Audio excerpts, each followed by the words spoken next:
Assalamualaikum warahmatullahi wabarakatuh. Halo semuanya, perkenalkan nama saya Dinda Okcilia dari kelompok 3 mata kuliah Pendidikan Sosial Budaya kelas 5C.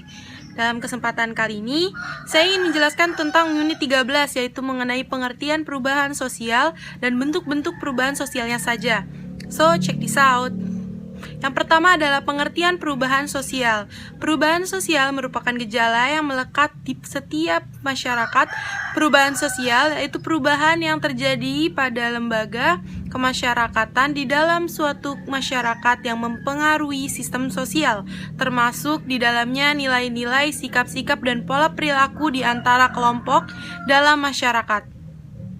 Perubahan sosial tidak dapat dilepaskan dari perubahan kebudayaan. Hal ini disebabkan karena kebudayaan merupakan hasil dari adanya masyarakat, sehingga tidak akan ada kebudayaan apabila tidak ada masyarakat yang mendukungnya, dan tidak ada satupun masyarakat yang tidak memiliki kebudayaan. Perubahan sosial yaitu perubahan yang terjadi dalam masyarakat atau dalam hubungan interaksi yang meliputi berbagai aspek kehidupan. Selanjutnya adalah bentuk-bentuk perubahan sosial. Menurut Surjono Sukanto, terdiri dari yang pertama perubahan yang terjadi secara lambat dan perubahan yang terjadi secara cepat. Perubahan yang terjadi secara lambat disebut dengan evolusi. Pada evolusi, perubahan terjadi dengan sendirinya, tanpa suatu rencana atau suatu kehendak tertentu. Perubahan terjadi karena usaha-usaha masyarakat untuk menyesuaikan diri dengan keperluan, keadaan, dan kondisi-kondisi baru yang timbul dengan pertumbuhan masyarakat. Perubahan secara cepat atau disebut revolusi adalah perubahan yang terjadi direncanakan terlebih dahulu maupun tanpa adanya rencana. Yang kedua adalah perubahan yang pengaruhnya kecil dan perubahan yang pengaruhnya besar. Perubahan yang pengaruhnya kecil adalah perubahan pada unsur struktur sosial yang tidak bisa membawa pengaruh baik langsung ataupun pengaruh yang berarti bagi masyarakat, sedangkan perubahan yang pengaruhnya besar seperti proses industrialisasi pada masyarakat agraris. Yang ketiga adalah perubahan yang dikehendaki dan perubahan yang tidak dikehendaki. Perubahan yang dikehendaki adalah bila seseorang mendapat kepercayaan agar dijadikan seorang pemimpin. Sedangkan perubahan yang tidak dikehendaki merupakan perubahan yang terjadi tanpa dikehendaki secara berlangsung dari jangkauan pengawasan masyarakat dan dapat menyebabkan timbulnya akibat yang tidak diinginkan. Cukup sekian yang dapat saya jelaskan, selanjutnya akan dijelaskan oleh Hafiz. Terima kasih. Wassalamualaikum warahmatullahi wabarakatuh. Bismillahirrahmanirrahim. Assalamualaikum warahmatullahi wabarakatuh. Nama saya Hafiz Nurul Faisal. Saya di sini akan menjelaskan tentang penyebab perubahan. Profesor Dr. Surjono Sukanto menyebutkan adanya faktor intern dan ekstern yang menyebabkan perubahan awal dalam masyarakat, yaitu A. Faktor intern. 1. Bertambahnya dan berkembangnya penduduk. Bertambah dan berkembangnya penduduk yang sangat cepat di Pulau Jawa menyebabkan terjadinya perubahan dalam struktur masyarakat. Kurangnya penduduk mungkin dapat disebabkan karena perpindahan penduduk dari desa ke kota, atau dari satu daerah ke daerah lain, misalnya transmigrasi. Adanya penemuan-penemuan baru yang meliputi berbagai proses seperti di bawah ini: discovery, yaitu penemuan unsur kebudayaan baru; invention, yaitu pengembangan dari discovery; dan inovasi, yaitu proses pembaruan. Ketiga, konflik dalam masyarakat. Konflik atau pertentangan yang dimaksud adalah konflik antar individu dalam masyarakat, konflik antar kelompok dalam masyarakat, dan lain-lainnya. Yang keempat, pemberontakan dalam tubuh masyarakat. Misalnya, Revolusi Indonesia 17 Agustus 1945 mengubah struktur pemerintahan kolonial menjadi pemerintahan nasional dan berbagai perubahan struktur yang mengikutinya. Yang B, faktor ekstern. Contohnya itu ada faktor alam berubah di sekitar masyarakat. Yang kedua, pengaruh kebudayaan lain, yaitu dengan melalui adanya kontak kebudayaan antara dua masyarakat atau lebih yang memiliki kebudayaan yang berbeda. Perubahan sosial dan perubahan kebudayaan dapat disimpulkan dengan berbagai faktor. Faktor-faktor yang mempengaruhi perubahan kebudayaan terdiri dari faktor yang mendorong dan faktor yang menghambat terjadinya perubahan sosial budaya. Selanjutnya akan dijelaskan oleh Anissa. Halo, saya Anissa Putra Oktaviani. Di sini saya akan melanjutkan materi tentang beberapa faktor yang mendorong terjadinya perubahan sosial budaya. Yang pertama itu ada kontak dengan budaya lain. Masyarakat yang sering melakukan kontak dengan budaya lain akan mengalami perubahan yang sangat cepat. Dengan kebudayaan ini itu kan terhubung secara diskusi, yang artinya penyebaran dari unsur-unsur kebudayaan dari individu ke individu yang lain atau dari satu masyarakat ke masyarakat yang lain. Lalu yang kedua itu ada sistem pendidikan yang maju. Nah, pada zaman modern sekarang itu sekolah semakin memegang peran penting dalam melakukan perubahan-perubahan pada murid yang juga merupakan anggota masyarakat secara keseluruhan. Nah, melalui pendidikan ini seorang itu belajar berbagai kemampuan dan nilai-nilai yang berguna bagi manusia, terutama untuk membuka pikirannya terhadap hal-hal baru.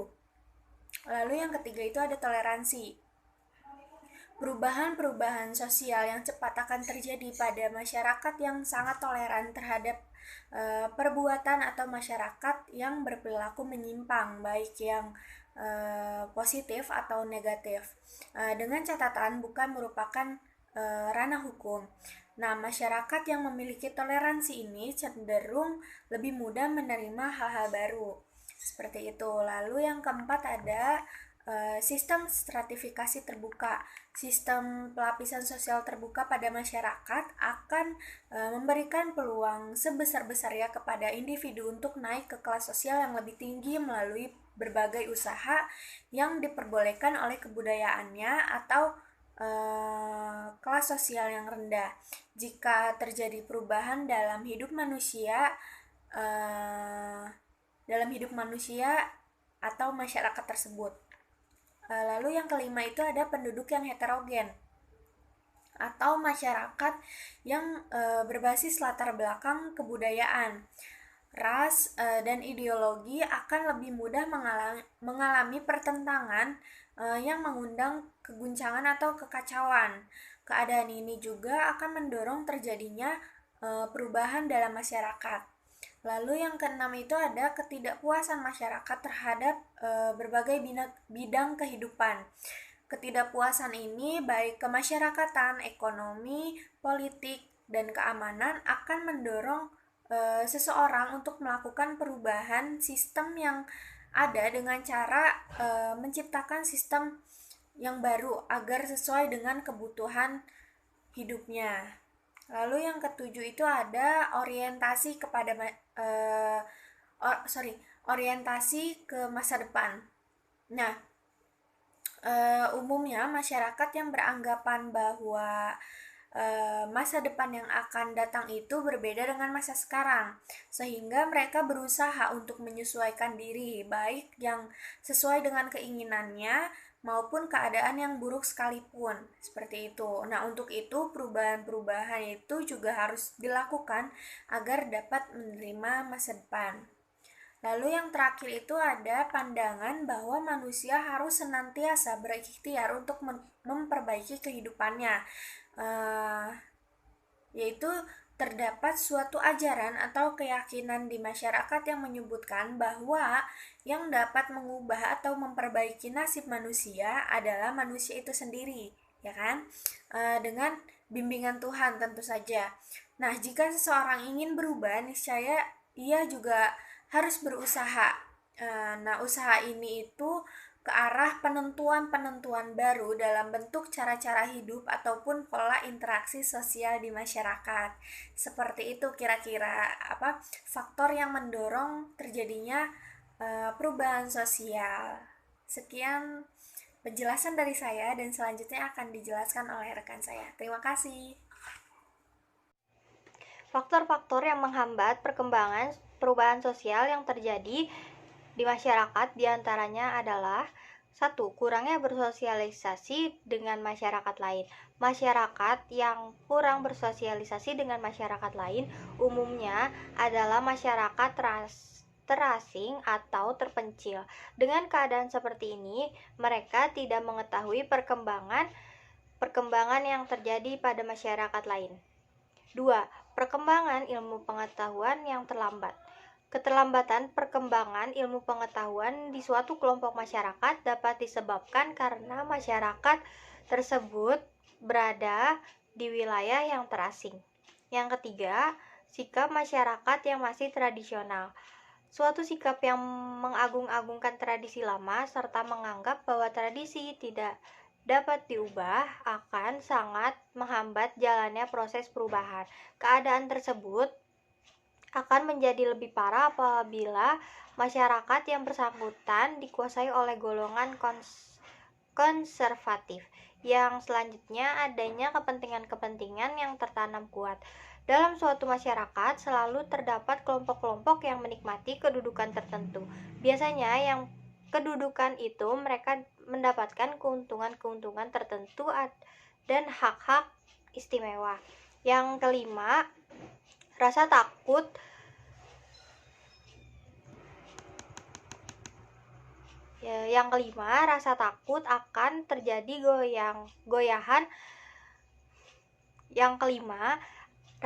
akan terjadi kegoyahan dan integrasi sosial yang telah ada.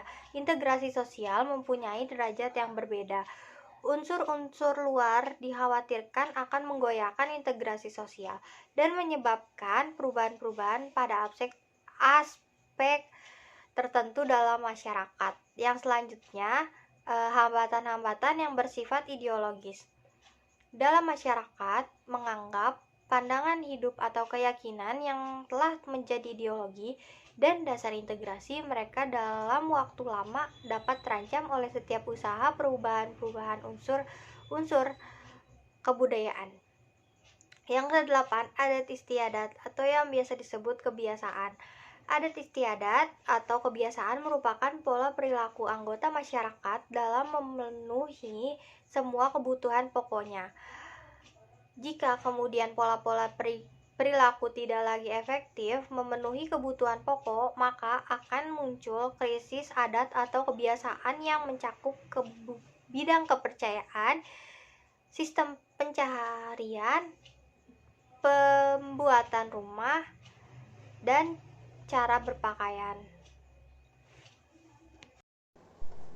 Assalamualaikum warahmatullahi wabarakatuh. Nama saya Arif Khairuddin Yusuf. Sekarang saya akan menjelaskan tentang modernisasi.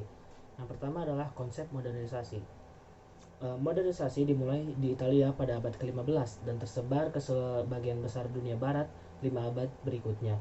Gejala modernisasi telah menjalar pengaruhnya ke seluruh dunia hingga saat ini. Modernisasi terlihat dengan meletusnya revolusi industri pada abad ke-18 yang mengubah cara produksi tradisional ke modern. Modernisasi masyarakat adalah suatu proses transformasi yang mengubah. Pertama, di bidang ekonomi. Modernisasi berarti tumbuhnya kompleks industri yang besar di mana produksi barang konsumsi dan sarana dibuat secara massal. Yang kedua, di bidang politik. Dikatakan bahwa ekonomi yang modern memerlukan adanya masyarakat nasional dengan integrasi yang baik. Modernisasi menimbulkan pembaruan dalam kehidupan. Oleh karena itu, modernisasi sangat diharapkan berlangsung di dalam masyarakat. Bahkan bagi pemerintah merupakan suatu proses yang sedang diusahakan secara terarah. Modernisasi menurut Cyril Edwin Black dan yang menjadi bagian pengalaman yang universal, banyak kesempatan dijadikan harapan bagi kesejahteraan manusia. Menurut Konjaraningrat, modernisasi merupakan usaha penyesuaian hidup dengan konstelasi dunia sekarang ini. Hal ini berarti bahwa untuk mencapai tingkat modern harus berpedoman kepada dunia sekitar yang mengalami kemajuan.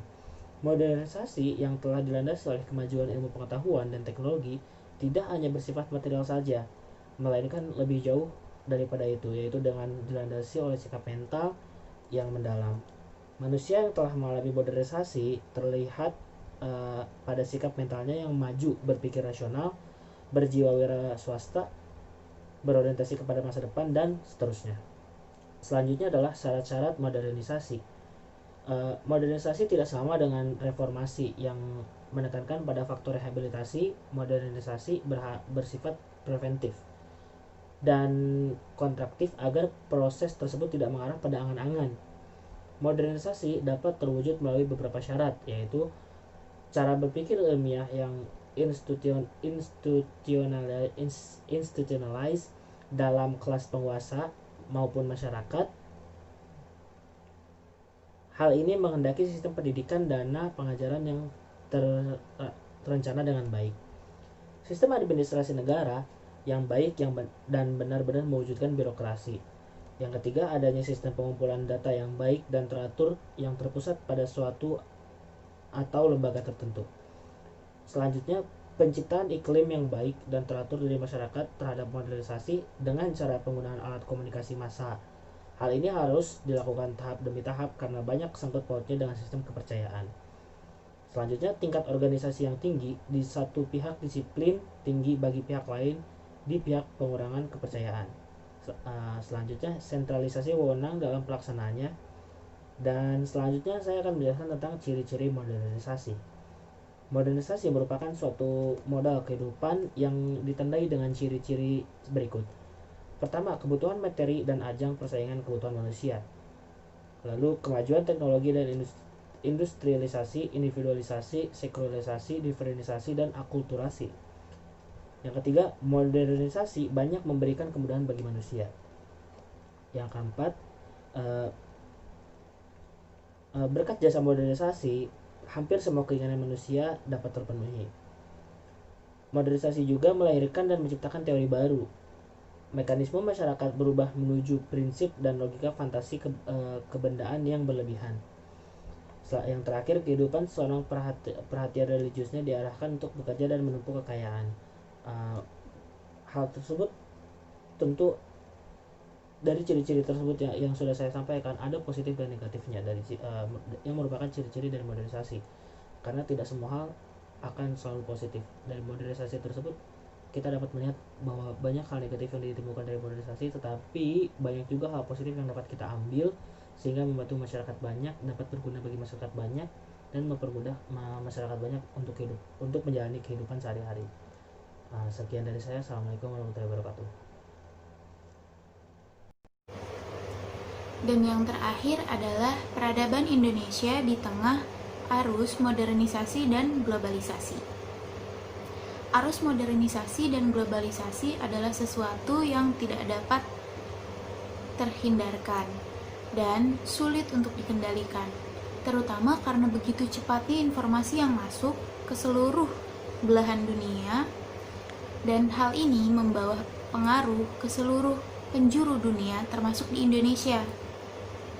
Dengan perkembangan teknologi, waktu menjadi sangat relatif, dan dalam banyak hal, batas-batas negara sering menjadi kabur, bahkan mulai tidak relevan. Dinding pembatas antar bangsa menjadi semakin terbuka, bahkan mulai hanyut oleh arus perubahan. Oleh karena itu, Indonesia menghadapi kewajiban ganda, yaitu di satu pihak ada yang harus melestarikan warisan budaya, dan di pihak lain ada yang harus membangun kebudayaan nasional yang modern. Tujuan akhir dari kedua usaha atau kewajiban ini adalah masyarakat modern Indonesia. Masyarakat yang tidak hanya mampu membangun dirinya sederajat dengan bangsa lain, tetapi juga tangguh menghadapi tantangan kemerosotan mutu lingkungan hidup akibat arus ilmu dan teknologi modern maupun pola hidup yang bertentangan dengan nilai-nilai luhur bangsa. Pertanyaannya, mampukah kita membangun bangsa di tengah-tengah modernisasi dan globalisasi dalam arus yang semakin kuat? Jika iya, maka kita akan menjadi negara maju yang berjati diri Indonesia.